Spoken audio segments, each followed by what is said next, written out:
Programme کا آغاز کریں گے، لیکن سب سے پہلے ایک اہم خبر، پاکستان سٹیل مل کے 4544 ملازمین کو برطرف کر دیا گیا ہے۔ بڑی خبر ہے، پاکستان سٹیل مل کے حوالے سے 9000 امپلائیز کام کرتے ہیں، ان میں سے آدھے امپلائیز نکال دیے گئے ہیں۔ اب یہ کیا کریں گے؟ احتجاج کریں گے، ظاہری بات ہے اپنا رائٹ ہے ان کا، وہ بھی استعمال کریں گے۔ اور جو گورنمنٹ کا بھی جو پلان ہے ریفارم کا، کہ دارا جاتی ریفارمز، اس سلسلے میں انہوں نے کہا تھا کہ بوجھ بھی ہم نے کم کرنا ہے۔ پاکستان سٹیل مل 2015 سے بند ہے۔ 2006 میں جب اس کی نشکاری کی کوشش ہوئی، سپریم کورٹ نے اس کو روک دیا، اومیشن اور کمیشن کا کیس اس کو کہا گیا تھا۔ اس کے بعد سے ڈاؤن ورڈ سپائرل ہے جو مسلسل جاری ہے۔ اب سٹیل مل کا مستقبل کیا ہوگا؟ جو گورنمنٹ کے پلانز ہیں، کیا اس پہ عمل پیرا کر سکے گی گورنمنٹ؟ کوئی اسٹریٹجک پارٹنر یا انویسٹر لے کر آئے گی جس کے ساتھ چلائے گی؟ جو ملازمین ہیں کیا ان کے ساتھ وہ کام کریں گے؟ گولڈن ہینڈ شیک ہوگا؟ کیا ہوگی ساری صورتحال؟ ان تمام ایشوز پہ گفتگو کرنے کے لیے ہمیں جوائن کر رہے ہیں ممریز خان صاحب، یہ کنوینر ہے پاکستان سٹیل مل کنسلٹیٹو گروپ کے۔ ممریز خان صاحب السلام علیکم and welcome to the show. وعلیکم السلام۔ ممریز صاحب، یہ جو فیصلہ ہے گورنمنٹ کا 4544 امپلائیز کو نکالنے کا، اس پہ کیا آپ لوگ سرپرائز تھے؟ یہ تو آفنگ تھا، پہلے سے ہی تھا، گورنمنٹ کا پلانز بھی تھے، تو آپ لوگ اس میں اب کیا ریئیکشن ہوگا، لائے عمل کیا ہوگا آپ لوگوں کا؟ بہت شکریہ جی پبلک ٹی وی کا کہ ہمیں موقع دیا اپنا موقف بیان کرنے کا۔ یہ پاکستان سٹیل مل کے ان امپلائیز کو سپریم کورٹ آف پاکستان کا ایک فیصلہ آتا ہے 12 مارچ 2020 کو۔ وہ پاکستان سٹیل مل کی اپیل تھی کہ کچھ لوگوں کی پروموشن کی تھی ہائی کورٹ آف سندھ نے، تو سٹیل مل نے اپیل کی تھی، تو اس اپیل کے لیے چیف جسٹس صاحب نے یہ سوال کیا کہ پاکستان سٹیل مل 2015 سے بند ہے، آپ لوگوں کو پروموٹ کر رہے ہیں، تنخواہ دے رہے ہیں، وجہ کیا ہے؟ تو اس کا انہوں نے ہائی کورٹ آف سندھ کا جو آرڈر ہے وہ سسپینڈ کر دیا، اور انہیں کہا کہ ان لوگوں کو جو ہے وہ ڈیموٹ کرو، سارا کچھ کرو، اور آپ 4 ہفتے میں ہمیں اس کی رپورٹ دو کہ آپ کا پلان کیا ہے اور یہ وجوہات کیا ہیں سٹیل مل کے بند ہونے کی۔ یہ وہ نہیں دیتے ہیں۔ مئی کے اندر یہ وہاں پہ ایک پٹیشن فائل کرتے ہیں کہ جو سپریم کورٹ نے کہا ہے تمام لوگوں کو نکال دیا جائے۔ اس کے اوپر جب سٹیل مل کے لوگوں نے ریئیکٹ کیا، ایز انٹروینر سپریم کورٹ گئے، تو 16 جولائی کو جو رسپانڈنٹ تھے اپنا 12 مارچ کے فیصلے کے، ان کے وکیل صاحب کورونا کی وجہ سے آ نہ سکے، اور اٹارنی جنرل صاحب کے جو ایڈیشنل اٹارنی جنرل تھے انہوں نے ریکویسٹ کی جی ہمیں 4 ہفتے کا ٹائم دیا جائے، ہم پلان داخل کریں گے۔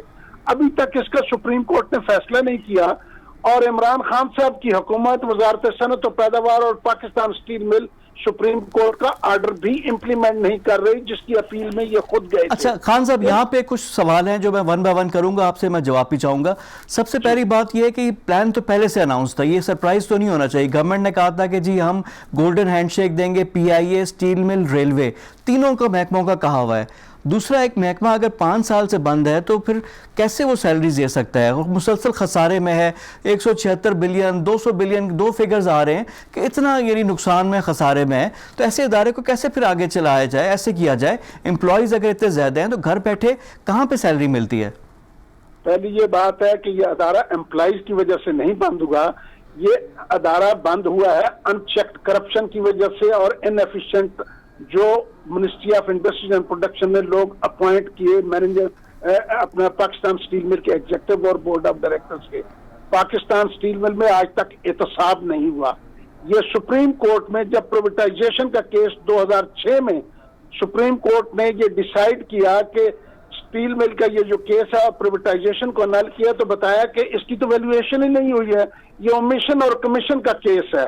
وہی لوگ اس کے پیچھے لگے ہوئے ہیں جو بیوروکریسی کے ساتھ مل کے یہاں پروفیشنل مینجمنٹ نہیں لگنے دیتے اور احتساب نہیں ہونے دیتے۔ یہ ملازمین کی وجہ نہیں ہے، یہ بیسیکلی وہ امپورٹر مافیا ہے جو پرائیویٹائزیشن کے پیچھے تھا، وہ نہیں لگنے دیتا، اور وہ بینیفیشری ہے سٹیل مل کے بند ہونے کا بھی، اور وہ بینیفیشری ہے ڈسکریمنیٹری امپورٹ۔ اچھا، اب یہ جن لوگوں کو نکالا ہے، اور باقی آپ بھی یہ کنوینر ہیں، آپ کی بھی تنظیم ہے، آپ لوگوں کا کیا ریئیکشن کیا ہے؟ کیا آپ لوگ کریں گے؟ ہمارے کیسز ہم آلریڈی سندھ ہائی کورٹ میں گئے ہوئے ہیں۔ یہ جو سی او پاکستان سٹیل اپوائنٹ کیا ہے، اس کی اپوائنٹمنٹ کو چیلنج کیا ہوا ہے، ہمارا کیس کورٹ میں لگ نہیں رہا ہے، ان کو نوٹس ہے۔ اسی طرح ہم سپریم کورٹ میں جون سے وہاں گئے ہوئے ہیں ایز انٹروینر کہ یہ جو ریٹرنچمنٹ ہے without investigating factor leading to losses unjustified ہے، وہ کیس ابھی لگ نہیں رہے۔ اور کچھ پاکستان سٹیل مل اور وزارت صنعت و پیداوار نے کچھ بڑے سینئر وکلاء صاحبان سے ٹھیکہ کیا ہے لوگوں کو نکالنے کے لیے، مگر انہوں نے کوئی ایسا کام نہیں کیا کہ سٹیل مل کی اکاؤنٹیبلٹی ہو۔ 2006 سے لے کر اب تک 12 ارب ڈالر کا میرے پاکستان کی اکانومی کو لاس پہنچا۔ یہ 3 اکاؤنٹ ہیں: پاکستان سٹیل مل کا نقصان، لاس آف ریونیو اور ایڈیشنل امپورٹ بل۔ لیکن ممتاز خان صاحب، آپ لوگوں کی ڈیمانڈ کیا ہے؟ کر سکتے ہیں، نہیں، کیسے بحال کریں گے؟ یعنی پچھلے 5 سال سے تو بند ہے۔ حکومت ہمارے ساتھ بیٹھے، ہم نے ان کو پروپوزل دی کہ جناب ہمارے بحالی پلان میں آپ کو کرنا یہ پڑے گا، پروفیشنل مینجمنٹ لگائیں جو سٹیل مل کے ورکر کو موٹیویٹ کرے کام پہ، بزنس کمیونٹی کا کانفیڈنس ہو اور انویسٹر کو اٹریکٹ کرے۔ دوسرا، امپورٹ ٹیرف کو ریشنلائز کریں جس سے ایف بی آر کا 50 ارب روپے کا ریونیو سالانہ اضافہ ہوگا۔ تیسرا، احتساب کریں گے نیب اور وسل بلور کی مدد سے 150 ارب روپے آپ کو ریکور ہوگا۔ انہوں نے آج تک 12 ارب ڈالر ضائع کر دیا، 900 ملین ڈالر لگا کے 11 لاکھ ٹن سے اس کی 30 لاکھ ٹن پہ نہیں لے گئے۔ خان صاحب، یہ جو باتیں آپ کر رہے ہیں نا بڑی امپورٹنٹ ہے، کیونکہ پاکستان کا پیسہ ہے، کرپشن اگر ہوئی ہے تو اس کا بھی ہونا چاہیے ریکوری ہو اور باقی چیزیں بھی ریشنلائز کرے، اور یہ ایسٹ تھا پاکستان کا۔ لیکن اب اس میں ایک اور چیز بھی ہے، فیکٹر ہے، پارٹی ہے، وہ سندھ گورنمنٹ ہے۔ سندھ گورنمنٹ اور وفاق آمنے سامنے ہیں۔ اب سندھ گورنمنٹ آپ لوگوں کے ساتھ کھڑی ہو جائے گی کیونکہ وفاق کا فیصلہ ہے، تو کوئی پروونشل گورنمنٹ سے بات ہوئی ہے؟ کیونکہ ایک وفاق نے یہ بھی کہا تھا کہ سندھ حکومت لے لے سٹیل مل، تو اس سلسلے میں کوئی بات چیت ہوئی ہے سندھ سے آپ لوگوں کی؟ دیکھیں، جہاں تک ہے ہم نے سندھ گورنمنٹ سے کوئی بات نہیں کی۔ سندھ گورنمنٹ نے خود یہ کہا تھا، آصف علی زرداری صاحب نے، کہ 18ویں ترمیم کے بعد، یہ جولائی میں 2019 میں میٹنگ ہوئی تھی نیشنل اسمبلی اسٹینڈنگ کمیٹی کی، کہ پاکستان سٹیل مل جو ہے یہ سندھ کا ایسٹ ہے 18ویں ترمیم کے بعد، اور کوئی فیصلہ کرنا ہے تو ہم سے پہلے بات کریں۔ دوسری بھی یہ بات ہے، یہ جو پروپوزل ہے یہ کونسل آف کامن انٹرسٹ سے اپروو نہیں ہے، اس کا کنسلٹنٹ کوئی نہیں ہے۔ کس نے پروپوز کی ہے؟ یہ بیسیکلی ایک بہت بڑی ڈکیتی ہے، جس طرح 2006 میں تو سپریم کورٹ نے روک لی تھی۔ پھر صرف میرا عمران خان حکومت سے یہ سوال ہے، کیا آپ نے 28 مہینے میں پروفیشنل مینجمنٹ لگائی؟ کیا آپ نے احتساب کیا جو سٹیل مل کو نقصان پہنچایا؟ میں یہ سمجھتا ہوں کہ عمران خان حکومت نے جو ہے وہ کرپٹ ایلیمنٹ کے ساتھ مکمکا کر لیا، یہ کوئی احتساب نہیں کر رہے۔ اگر یہ احتساب کریں تو پاکستان سٹیل مل کے اپنے وسائل ہیں، ہم ان کو بحال کر کے دیتے ہیں۔ ہم ان ریٹائرڈ ٹیکنیکل لوگوں کو بحال کریں گے، ان کو لے کے آئیں گے کنٹریکٹ پہ، 3 سال میں ہم اس مل کو بحال کر کے دیتے ہیں۔ سٹیل مل کے اپنے وسائل ہیں، اس کے مسل کو پیرالائز کیا گیا ہے۔ لیکن خان صاحب یہ دیکھیں نا، ایک دن کی بات نہیں ہے، چینی روسی کی ضرورت نہیں ہے۔ روسیوں نے تو لگائی تھی سٹیل مل، لیکن یہ پرویز مشرف کے زمانے میں بھی نقصان تھا، پیپلز پارٹی بھی نہیں چلا سکی، نون والے جن کا سٹیل مل ٹیکسٹائل کا کام تھا وہ نہیں چلا سکے، اور اب پی ٹی آئی بھی ناکام ہو گئی۔ 2008 تک 23 سال آپریٹنگ پروفٹ میں ہے، 13 سال اس میں سے نیٹ پروفٹ میں ہے۔ یہ جو نیچے گئی ہے نان پروفیشنل کی اپوائنٹمنٹ کی وجہ سے گئی ہے، اور ان کا جن کو لگایا ان کی پرفارمنس کبھی ایویلویٹ نہیں کی۔ اگر یہ احتساب کریں، پروفیشنل لوگوں کو لگائیں، سٹیل مل گولڈ مائن ہے، یہ ریڑھ کی ہڈی کی ہے، ہم ان کو کر کے دیتے ہیں۔ سٹیل مل میں کوئی خرابی نہیں ہے لوگوں میں، یہ ساری خرابی وزارت صنعت و پیداوار، فیڈرل بورڈ آف ریونیو، اس بیوروکریسی اور ان حکمرانوں میں ہے جن کا آج تک احتساب نہیں ہوا۔ اچھا، لیکن ابھی جو 4500 تقریباً لوگ ہیں، 4544، اب ان کا کیا ہوگا؟ یہ لوگ پروٹیسٹ کریں گے، عدالتوں میں بھی جائیں گے۔ یہ اس کی وجہ یہ میرے ملک کے ساتھ ڈکیتی ہے، یہ بات 4500 لوگوں کی نہیں ہے، میرے ملک کی اکانومی کی بات ہے، میری ملک کی اکنامک گروتھ کی بات ہے۔ کنسٹرکشن انڈسٹری اور انجن انڈسٹری کی یہ ماں ہے۔ پاکستان سٹیل مل میں آج بھی ہم حکومت سے اپیل کرتے ہیں اور اپوزیشن سے، سیاست نہ کریں اس ادارے پہ، اس ادارے میں جان ہے، یہ ادارہ کھڑا ہو سکتا ہے۔ میرا پاکستان سٹیل مل کا ملازم جو ہے وہ ایک اثاثہ ہے، ان سے کام لینے کے لیے مینجمنٹ تو ان کو دے۔ یہ آج تک اس کا احتساب نہیں ہوا، اگر سٹیل مل کا احتساب ہو جائے تو اس ملک کا جو جوڈیشل فلاز ہیں وہ بھی دور ہو جائیں گے۔ پروسیکیوشن کے نیب اور ایف آئی اے کا تو پرفارمنس آڈٹ نہیں ہوتا، اور سٹیل مل اور ministry of industries and production کسی کیس میں کمپلینٹ نہیں ہے۔ عمران خان صاحب کی حکومت فرماتی ہے احتساب کر رہے ہیں، اور بھائی جس کے گھر میں چوری ہوئی ہے وہ تو کمپلینٹ ہی نہیں ہے، لوگوں نے لوٹا ہے ایف بی آر کے ذریعے سے، اور اس کی کوئی انویسٹیگیشن تو کرے۔ میں ایز اے کمپلینٹ اپیل کرتا ہوں وزیر اعظم پاکستان سے، چیف جسٹس آف پاکستان سے، اس کا احتساب کریں, ثبوت ہم پیش کریں گے کہ اس ملک کو لوٹنے والے اس ملک کے اندر ہیں اور پیسے ریکور ہو سکتے ہیں, مگر نیت ہونی چاہیے, اور اگر نیت نہیں ہے تو پھر کچھ نہیں ہو سکتا. عوام کے ساتھ دھوکہ نہ کرے خدا کے لیے. ممرز خان صاحب, بڑی سیریس بات آپ نے کی, اور ہم بھی چاہیں گے کہ ان چیزوں کو انویسٹیگیٹ ہو, جو چیزیں ہیں, جو ذمہ داران ہیں, ان کا بھی تعین کیا جائے اور ان کا بھی احتساب کیا جائے. بہت شکریہ آپ کے ٹائم کا. ہمارے ساتھ موجود تھے کنوینر پاکستان اسٹیل مل جو اسٹیک ہولڈر گروپ ہیں, ان سے ہماری گفتگو ہو رہی تھی ممرز خان صاحب سے. حکومت کی طرف سے اب کلیئرٹی ہے, حکومت آ رہی ہے کہ جو بھی لاس میکنگ انٹیٹیز ہیں وہاں پہ اصلاحات کی جائے. پی آئی اے کی بھی بات ہو رہی ہے, ریلویز کی بھی بات ہے, اسٹیل مل کی بھی ہے, اور یہاں پہ جو تقریباً 9,000 امپلائیز ہیں ان میں سے آدھے اسٹیل مل نے اب نکال دیے ہیں. اب ان کا دیکھنا ہے کہ کیا صورتحال ہوگی. جو نکلے ہیں لوگ وہ بھی پروٹیسٹ کریں گے, لیگل رائٹ ہے اپنا وہ بھی استعمال کریں گے. گورنمنٹ بھی ڈٹرمن ہے. ممرز خان صاحب کا بھی آپ نے موقف سنا, وہ چاہ رہے ہیں کہ یہ ابھی بھی ادارہ کام کر سکتا ہے, لیکن 2015 سے یہ پاکستان اسٹیل مل بند ہے اور کوئی پروڈکٹیوٹی اور کوئی کام نہیں ہو رہا. اس کا بھی سوال کا جواب دینا پڑے گا, کیونکہ جو نقصان ہوا ہے وہ پاکستان کا نقصان ہے. پروگرام میں وقت ہو گیا ایک بریک کا. بریک کے بعد آ کر گفتگو کا سلسلہ جاری رکھیں گے. اسٹے ود اس.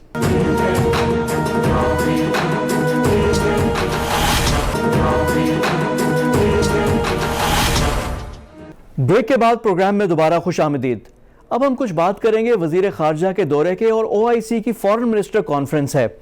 اس میں دو چیزیں بڑی امپورٹنٹ ہے. جو فورن منسٹرز کی جو کانفرنس ہے اس میں کشمیر کا مدعا کہاں کھڑا ہوا ہے. اسلامی ممالک کی تنظیم ہے, پہلے بھی او آئی سی میں انٹرنل اختلافات کی باتیں آ رہی تھی, مختلف بلاکس کی باتیں آ رہی تھی. اب یہ او آئی سی کا اجلاس ہے, سعودی وزیر خارجہ سے بھی شاہ محمود کی ملاقات ہوئی ہے. اور دوسری اہم بات, یہ سارا ہو رہا ہے نائجر میں. نائجر ویسٹ افریقہ کا ملک ہے, اس کا کیپٹل نیامے میں یہ چیز ہو رہی ہے. ان دونوں حوالے سے ہم گفتگو کریں گے.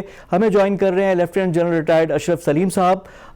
ظاہری بات ہے ملٹری کا ان کا طویل کیریئر ہے, لیکن اس کے ساتھ ساتھ یہ نائجیریا میں پاکستان کے سفیر بھی رہ چکے ہیں, یعنی سفارت کاری کا بھی تجربہ ہے, اور فوج میں تو ان کی طویل سروس اور خدمات بھی ہیں. اور ساتھ ساتھ یہ 6 ممالک تھے جہاں پہ یہ سفیر تھے, جس میں گبون, ایکویٹوریل گنی وہ بھی شامل ہے, کیمرون بھی شامل ہے. تو وہاں پہ بھی ان کا اچھی نظر ہے, ویسٹ افریقہ پہ بھی. جنرل صاحب السلام علیکم and welcome to the show. وعلیکم السلام, بہت شکریہ فواد. جنرل صاحب, to begin with, where is Kashmir, جو ایک ہمارے لیے پاکستان کے لیے بڑا سینٹرل ایک ایشو ہے, اور پاکستان او آئی سی کا ایک سینٹرل ممبر ہے. اب او آئی سی کے پلیٹ فارم پہ کشمیر کا ایشو اس شد و مت سے کیوں نہیں آتا جو پہلے آتا تھا؟ جی آپ نے بالکل بہت اچھا سوال کیا کہ کشمیر کہاں پہ ہے, کشمیر کدھر گیا. دراصل بات یہ ہے کہ او آئی سی بنیادی طور پہ ایک او آئی سی کا جو سینٹر آف گریویٹی ہے وہ سعودی عربیہ ہے. تو سعودی عربیہ میں چینجز آئی ہیں, سعودی عربیہ کی آؤٹ لک چینج ہوئی ہے. سعودی عربیہ جو کہ پہلے اسرائیل کو اپنا دشمن سمجھتا تھا, اب انہوں نے اسرائیل کو دشمن کی بجائے ایران کو دشمن سمجھتے ہیں اور اسرائیل کو اپنا وہ دوست بنا رہے ہیں. پھر ان کے انٹرسٹ ہیں, ہمارا جو دشمن ہے انڈیا, اس کے ساتھ بہت زیادہ بزنس انٹرسٹ ان کے پیدا ہوئے ہیں. اس کے علاوہ ہماری اپنی ڈپلومیسی کی میں بات کروں گا.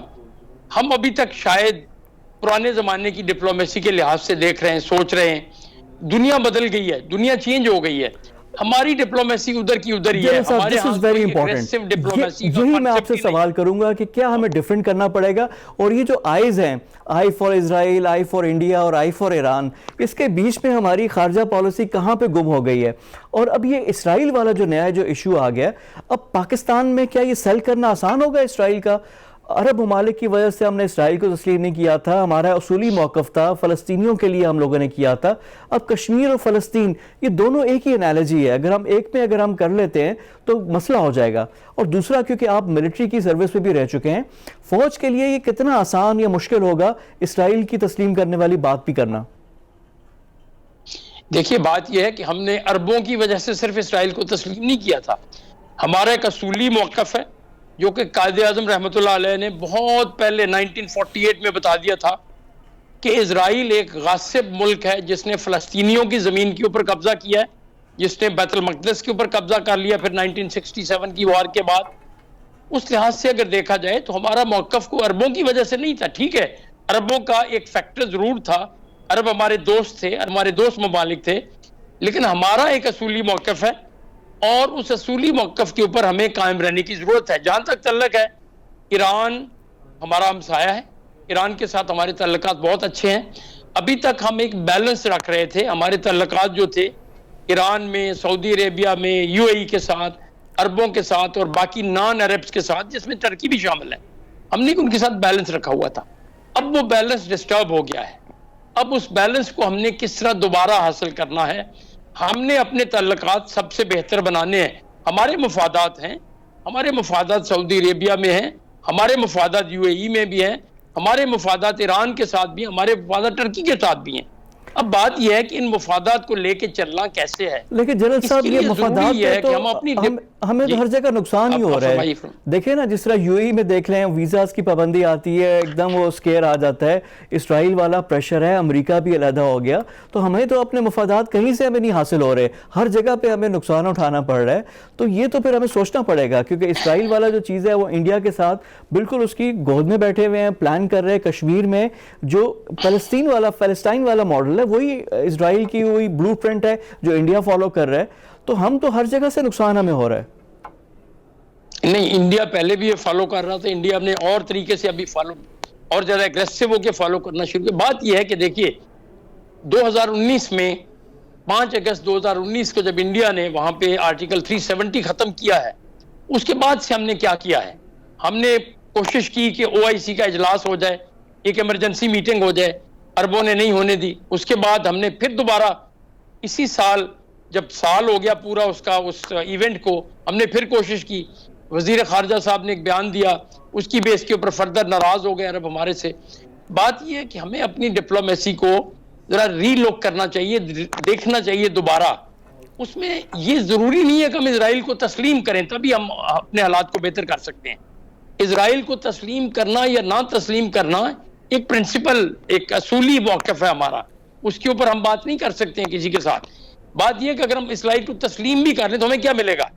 کیا اسرائیل انڈیا کے ساتھ اپنے اسٹریٹجک تعلقات ختم کر لے گا؟ کیا انڈیا کو وہ سارا اسلحہ دینا چھوڑ دے گا؟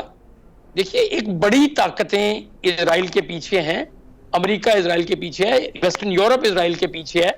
تو یہ ایک ڈیفرنٹ قسم کی دنیا کی تقسیم ہو رہی ہے. اس تقسیم میں ہم نے دیکھنا ہے کہ ہم کہاں پہ کھڑے ہیں. جنرل صاحب کمنگ بیک جو بات ہم کر رہے ہیں, لیکن میں تھوڑی سی افریقہ کی بھی بات کرنا چاہ رہا ہوں. جس طرح ہماری جو بزنس میں ہوتا ہے, ایکسپورٹس میں ہوتا ہے, کچھ ٹریڈیشنل مارکیٹس ہوتی ہیں, تو فورن پالیسی میں بھی ہم نے کچھ ہی ایریاز پہ فوکس کیا ہوا ہے. امریکہ ہو گیا, UK ہو گیا, یورپین یونین ہو گیا, ہم ڈائیورسیفائی نہیں کر پا رہے. افریقہ از اے اپورچونٹی. ہم نے وہاں پہ کیا سفارتکاری میں کیا کی ہے, کیا ہم نے اس کو بزنس میں ٹرانسلیٹ کیا ہے, تو یہ کہیں نہ کہیں وی آر لیگنگ بیہائنڈ. جی بالکل آپ کی بات درست ہے. ہمارا مسئلہ یہ کہ ہمارے ایکسپورٹ کی اورینٹیشن ایک ٹریڈیشنلی یا یورپ کی طرف تھی یا ابھی تھوڑا سا ایسٹ کی طرف ہم گئے, امریکہ کی طرف ہے. تو ہماری ایک ٹریڈیشنل مارکیٹس ہیں وہیں پہ ہم جاتے رہیں. افریقہ میں ایک بہت بڑی اپرچونٹی ہے ہماری ٹیکسٹائل انڈسٹری کے لیے. ٹیکسٹائل کے علاوہ ہمارے پاس بہت کچھ نہیں ہے بیچنے کو, لیکن ٹیکسٹائل ہماری بہت بک سکتی ہے. ٹیکسٹائل کی بڑی مارکیٹ ہے اور ہمیں کوشش کرنی چاہیے وہاں پہ بیچنے کی. ہماری خاص طور پہ جو TDAP ہے, جو trade development authority of Pakistan ہے, اس کو وہاں پہ جانا چاہیے. وہاں پہ جا کے ڈفرینٹ قسم کے میلے کرنے چاہیے, ٹریڈ فیئرز کرنے چاہیے. وہاں پہ جا کے ٹریڈ فیئرز ہوتے ہیں, ان میں جا کے شرکت کرنی چاہیے. پھر ہماری ڈپلومیسی بھی وہاں پہ تھوڑی سی ری ڈپلائمنٹ مانگتی ہے. ری ڈپلائمنٹ کریں, تھوڑی سی اگریسو کریں, تھوڑی سی انہانس کریں اپنی ڈپلومیسی, کیونکہ افریقہ جو ہے وہ نیکسٹ فرنٹیئر ہے اس دنیا کا, نیکسٹ کانٹیننٹ ہے اس دنیا کا, جہاں پہ اللہ تعالیٰ نے ان کو بہت ریسورسز دیے ہیں. آبادی تھوڑی ہے, ریسورسز بہت ہیں, بہت زیادہ آئل ہے, گیس ہے, باقی بھی بہت ساری چیزیں پائی جاتی ہیں. وہاں پہ دیکھیے چائنا اس وقت, China there in big way. Malaysia نے وہاں پہ کافی کام کیا ہے, سنگاپور وہاں پہ کافی کام کر رہا ہے. تو ہمیں بھی جا کے ان لوگوں کے, ہمارے دوست کنٹریز ہیں خاص طور پہ ملیشیا اور چائنا کے ساتھ مل کے اپنی پروڈکٹس کو مارکیٹ کرنی چاہیے. ہمارے لیے اپرچونٹی ہے, اپرچونٹی بہت ہے, اور وہاں پہ صرف کام کرنے کی ضرورت ہے. جس طرح میں نے بتایا, ڈپلومیسی انہانس کریں اور اپنی وہاں پہ ٹریڈ